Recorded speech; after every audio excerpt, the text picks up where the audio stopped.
And breaking news in northern Colorado, a 3-year-old boy dead, killed by a gunshot wound to the head. He was found inside his home in Frederick. 7 News reporter Molly Hendrickson is there, and Molly, his mother called police saying he had fallen.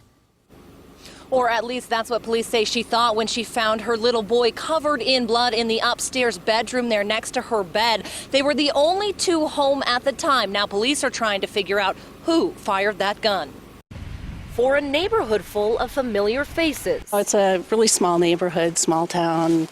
You know, most of the people, you chat at the post office box. The family who lives here. They're relatively new. The house sold, I think, a month or so ago. Just about as much of a mystery as what happened to their 3-year-old boy. Little fellow about that big. He had a physical, he had a problem with one of his legs. He walked with a limp. Police say it was the mother who called 911. She'd found her 3-year-old boy laying on the floor, a lot of blood, head wound, and unconscious. Nearby, they found a semi-automatic handgun. The handgun had been fired, and that there had been a round bounced off the wall, and that was consistent with a blood splatter that was also found. Police say it's too soon to know whether the child shot himself. They've called in CBI to help answer those questions.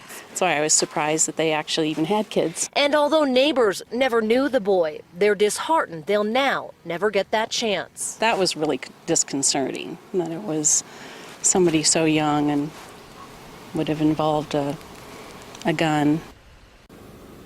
And according to police, the gun belonged to the parents. It's unknown where it was kept in that home. At this point, nobody has been arrested and no names have been released. Reporting live, Molly Hendrickson, 7 News. Thanks, Molly. And news of that boy's death coming on the same day as the release of a new study on kids and guns. The American Academy of Pediatrics saying there are 7,500 children hospitalized due to gun injuries every year, and of those, the Academy says about 500 die. The study also finding that those numbers have increased during the last decade.